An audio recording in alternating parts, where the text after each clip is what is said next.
अरे भाई, ये क्या हो रहा है? ऐसा लग रहा है जैसे यह युद्ध नहीं बल्कि मीडिया के बीच एक बड़ा सर्कस चल रहा हो। अब भारत का मीडिया बोल रहा है, हमने पाकिस्तान के 2 फाइटर प्लेन उड़ा दिए। पाकिस्तान का मीडिया बोल रहा है, हमने भारत के 5 फाइटर प्लेन उड़ा दिए। अरे भाई, ये लड़ाई हो रही है या किसी की जुबान से निकली जुबान की तकरार हो रही है? लेकिन क्या ध्यान देने वाली बात है, ना तो कोई फोटो है ना कोई वीडियो है। बस दोनों तरफ से चिल्लाने की होड़ मच गई है। अब यही तो समझ नहीं आ रहा, यह युद्ध हो रहा है या मीडिया के बीच युद्ध हो रहा है। अब पाकिस्तान का मीडिया तो बिल्कुल जादूगर है यार। कुछ भी दिखा दो, बस नाम डाल दो, हमने भारत पर हमला किया। अगर सड़क पर किसी का खिलौना उड़ता है तो वह भी कह देंगे, देखो हमने भारत का फाइटर जेट मार गिराया।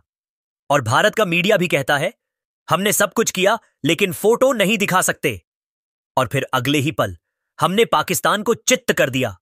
यानी अगर आपको पाकिस्तान के साथ लड़ाई में क्या हो रहा है तो आप इन दोनों मीडिया चैनल्स को देखो। यह तो ऐसा हो गया जैसे जादू और मंत्र की दुनिया में कदम रख लिया हो। भाई, इस मीडिया के बीच की लड़ाई देखकर तो ऐसा लगने लगा है कि हमें अपनी टीवी तो बेच देनी चाहिए। टीवी में कोई भी दिखने वाला फुटेज नहीं आ रहा, ना कोई पुख्ता सबूत। बस खाली एंकर चिल्ला रहे हैं, हमने पाकिस्तान को हराया। अरे भाई, अब समझ में ही नहीं आता क्या हो रहा है। खबरों की दुनिया में अगर कुछ हो रहा है तो कम से कम दिखाओ। तब मैंने सोचा, इससे तो बेहतर था हम रेडियो ही खरीद लेते। कम से कम रेडियो में तो आवाज आती रहती। पाकिस्तान ने हमला किया, भारत ने पलटवार किया। इधर खबर आई थी, उधर हमला हुआ था। कम से कम रेडियो में तो कभी गलत फोटोज नहीं दिखाए जाते। यार, अगर टीवी के बजाय रेडियो ले लेते तो कम से कम हमारी तो कुछ समझ में आता। टीवी पर सब बकवास, ना कोई वीडियो ना कोई फोटो। पाकिस्तान में क्या हो रहा है, पाकिस्तान वाले खुद ही दावा कर रहे हैं, हमने भारत के 5 प्लेन मार दिए। भारत वाले कह रहे हैं, हमने पाकिस्तान के 2 फाइटर प्लेन उड़ा दिए। और क्या हो रहा है? बस एंकर के मुंह से झूठी बातें सुनकर तो समझ में ही नहीं आ रहा कि कौन सही है और कौन गलत। अब इस्राइल ने जिस तरह से गजा पर मिसाइल हमला किया, पूरा विश्व देख रहा था। वीडियो, फोटो सब कुछ था। लेकिन भारत पाकिस्तान में क्या हो रहा है, सब कुछ गुपचुप। क्यों? क्यों? किस लिए? ताकि हम पर काले बादल छाए रहें या फिर ताकि टीआरपी चढ़ जाए? पाकिस्तान का मीडिया तो असल में एक नई बात शुरू कर देता है। जैसे अगर कोई गाड़ी दौड़ रही है तो वो कह देते हैं, देखो ये हमारी नई मिसाइल टेस्टिंग है।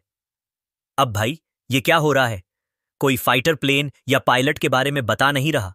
बस झूठी बातें और खबरों से हमारा दिमाग उलझा दिया जाता है। और तो और, भारत का मीडिया भी बुरा नहीं है। हमने हमला किया लेकिन सबूत नहीं दिखा सकते। वाह भाई वाह, लगता है अब हम सब कवि बन गए हैं जो बिना सबूत के बात करते हैं। अब अगर हम बात करें इन दोनों देशों के बारे में तो यह मामला और भी दिलचस्प हो जाता है। पाकिस्तान वाले अगर कुछ भी देखें तो उसे सीधा भारत की जासूसी विमान बना देते हैं। अब अगर गलती से कोई बर्ड फ्लू हो जाए तो कहते हैं, देखो भारत का स्पाई प्लेन गिरा। वहीं भारत के मीडिया वाले सोचते हैं, अगर फोटो और वीडियो नहीं मिल रहे तो क्या हुआ, हमारे पास तो वर्ड ऑफ माउथ है, यानी बातों की बहार, और कोई सबूत नहीं। तो भाई, हमारी राय यह है, अगर टीवी खरीदने का प्लान कर रहे हो तो सोच लो, क्या आपको फोटो या वीडियो चाहिए या फिर बस एंकर की बकबक सुननी है। अगर यह वीडियो आपको मजेदार लगा हो तो लाइक और सब्सक्राइब जरूर करना। और अगर आप भी यही सोचते हो कि भारत पाकिस्तान का युद्ध नहीं बल्कि मीडिया का युद्ध है तो कमेंट में बताइए। मिलते हैं अगले वीडियो में। तब तक के लिए भारत पाक मीडिया युद्ध और हमारी टीवी की शरारतें।